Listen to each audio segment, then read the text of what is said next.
everyone, Bernard here. I hope you're all well. Welcome to the film and TV channel, and today we've got a movie review or a film review as we're based in the UK. We call them films over here, so we've got a film review.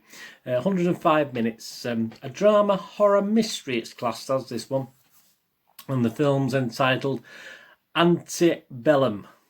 Please, if you're new to the channel, push that subscribe button, push the bell notification so you know when these vlogs are coming out. And please, if you check my playlist, you'll see I do little movie reviews, TV drama reviews, poster reviews even, poster versus the movies, quizzes, etc, etc. And you'll also see there's things on Manchester City, my football team as well. So if you or anyone you know might be interested in that, please point them in my direction. I will be eternally grateful for that. And please, there's about 640 videos I've done now over the last 14-15 months, so plenty to keep you occupied on there. Have a delve in and have a look at the playlist. That's fantastic. And please, I'm aiming for 500 subscribers. I'm on the way now. I've gone shot past 400. Hopefully I can get 500 by Christmas, so if you can help me out and push that sub button if you're not already done so, absolutely fantastic. Please, any comments, always make the comments as well. It's an interesting film today. It's gonna split opinions, this one, actually, Antebellum. It's already looking through the reviews, etc., from critics and public alike. It has sort of drawn a few comments. Let's put it that way. Obviously, various good and bad. So please leave your comments, and if you haven't got time to leave a comment, you can leave us a thumbs up, that'd be great.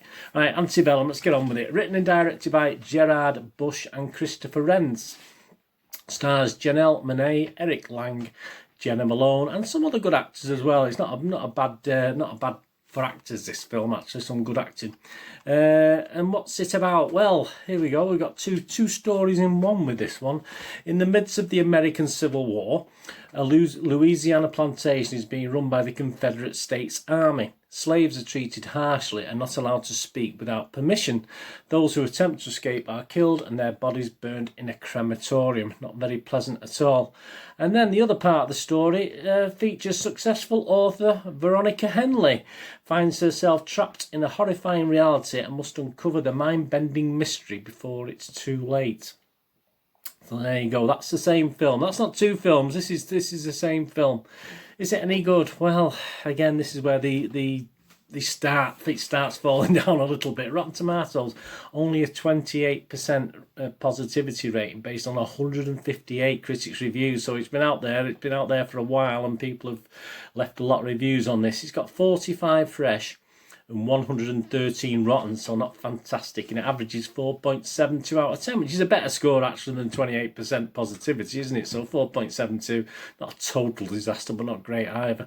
And the audience on Rotten Tomatoes, some 532 reviews and scores as I'm recording this vlog, is just 55%. So again, not a total disaster. I mean, if we can get up to 6, if we can push it up to 6, we've got a chance, haven't we?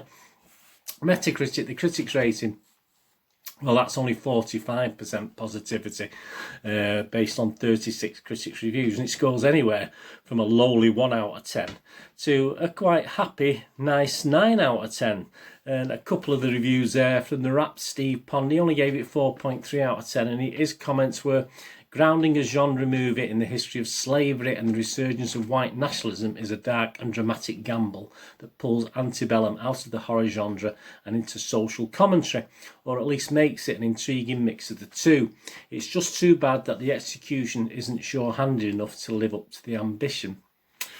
Variety's Peter de Brugge, well, he loved it, didn't he? He gave it 9 out of 10. He's our top mark. He went on to say, while Antebellum is no zombie movie, it isn't, it treats systemic racism as a kind of contagion that refuses to die.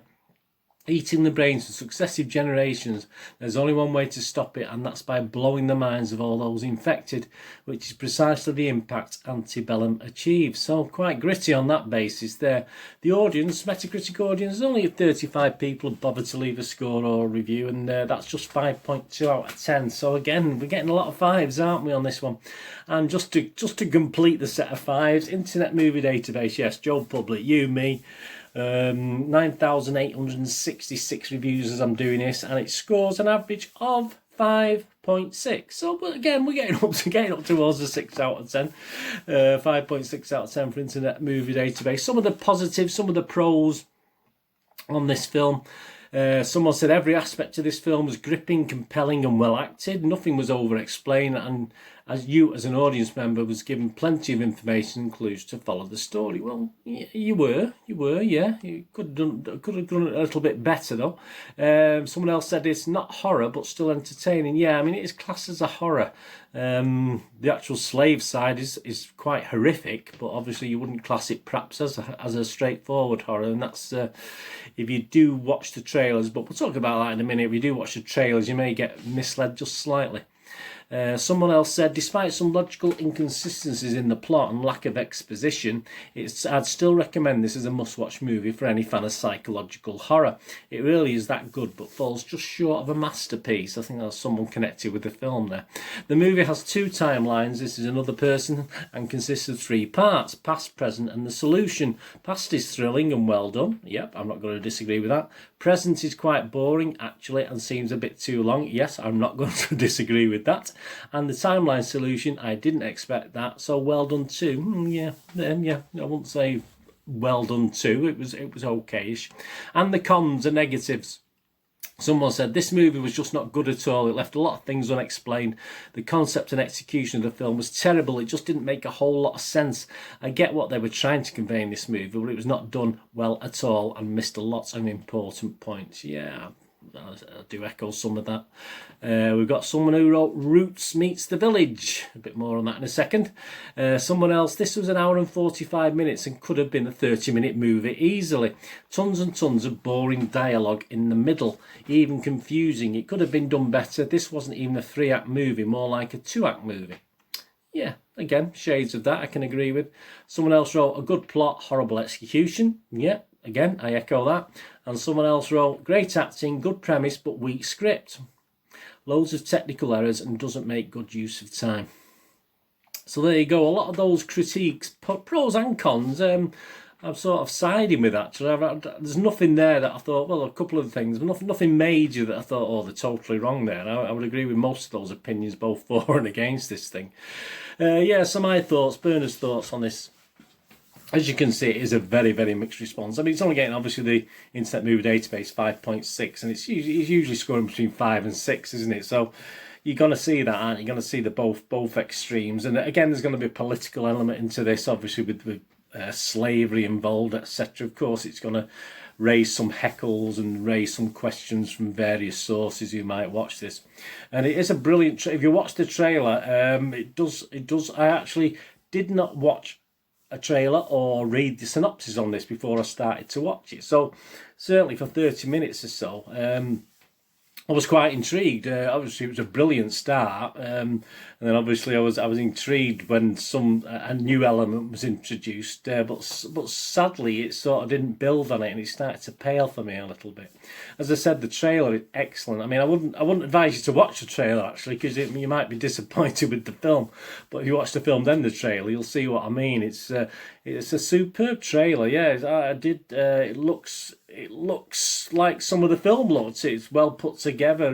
Not a small budget, I don't think, on this one. And they say the trailer's quite impressive. But please don't watch the trailer until you watch the film, because it might just ruin the overall film for you, because it does promise a lot that the film doesn't quite deliver.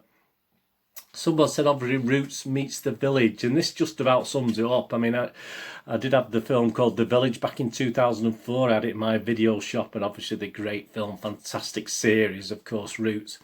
Yeah, and I can see where the link is between those two. Sadly, it does lack either of those two's chemistry, really, or atmosphere, or darkness, and you know, it does sort of lose that. It doesn't quite have that, even though obviously if you did say to someone what's it like, you would say, yeah, it's Roots Meets the Village, M.L. Shaileman's Village from 2004. Doesn't mean he doesn't have some good points, especially the scenes set back in time on the plantation during the American Civil War. Very gritty, very powerful, some of the scenes. I mean, even that does lose its way a little bit. But just when you should be sort of drawn in by this new input, this plot twist, if you like, this first plot twist you get about a third of the way in, it starts to get a bit mundane, and the first reveal doesn't sort of the film loses its momentum. And certainly my interest sort of waned just a little bit at that stage when it should have been sort of peaked. You think, oh, this is unusual, what's going on? But it's sort of the middle section of the film sort of lost all the pace, and it does recover. Yeah, it does recover for the last 20 minutes or so. By that time, I've just become, or personally, I've become a little bit disenchanted with it, and even bored to some extent with the modern day scenes. I mean, I'm not giving anything away. I mean, this is obviously a time sort of, not time travel, but a different, obviously set in different times, and you just wanted to get back to the American Civil War action, to the plantation where bad things were happening, and hopefully good things would happen eventually. You always obviously want something bad to happen to the bad people, don't you? Annoyingly, what it is, you just know that this could have been just so much better with just a little bit of tweaking, especially with the that middle third of the film. And I think a couple of the critics commented that. I think if they tweaked it just a little bit, it would have been so much better, this film. The acting was pretty good. Cinematography is excellent. Certainly the start, certainly the opening scenes and some of the scenes throughout does create a little bit of atmosphere. Overall it did lose a little bit of atmosphere based on something like Roots and The Village, but certainly that first 5 or 10 minutes built a really good atmosphere for the film. But as I said, it did sort of die off a little bit.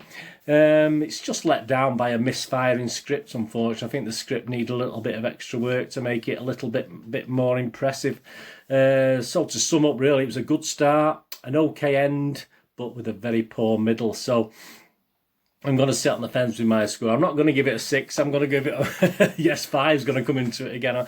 I'm just going to give it a 5.5 out of 10 because I certainly won't put anyone off watching this. It is sort of watchable and quite interesting, but as I say, it's such a shame that it just so much potential and it just lost a little bit. So I'm going to give it 5.5 out of 10, which is my sort of, yeah, I'm not going to put you off watching it because it's quite interesting. Let me know in the comments anyway what you think if you get to watch this, and if you liked it. As I said, there were elements of other films that I have enjoyed, and it's such a shame because it's such potential, a little bit of a waste of potential. I mean, some people love it, so some people say, oh, what are you on about? It sort of lived up to its potential, but no. And then watch the film and then watch the trailer and tell me what you think about the trailer as well. The poster, yeah, it's not very exciting, is it? I mean, it's okay, not great, is it? It's a bit of Silence of the Lambs going on there, isn't it, with that poster? I've seen another couple of posters as well, but I think that's the main one they used there. I'm going to give the poster 5 out of 10. I think the film's slightly better than the poster. I think the poster's a little bit bland. Anyway, thanks for watching. Please check my links on screen. If you follow or friend me on Facebook and Twitter, I do check every couple of days and I follow and friend everyone back. And if you can check out my website, my day job, moviegamenostalgia.com, for old rare DVDs, movie posters from the 90s and 2000s when I used to have my video shop in Manchester. Lots and thousands of posters there. And of course, I do have some board games as well, which I do actually have added to my stock, if you like, over the years. So if you can check that out, absolutely fantastic. And please check all my playlists and enjoy and delve in as and when you get a chance. That'll be fantastic. Anyway, thanks for watching today. What we're going to do the rest of the day, have a great one. Look after yourselves, look after your friends, look after your family. More importantly, let's all look after each other. Until we meet again, it's Bird is saying goodbye for now. Thanks for watching.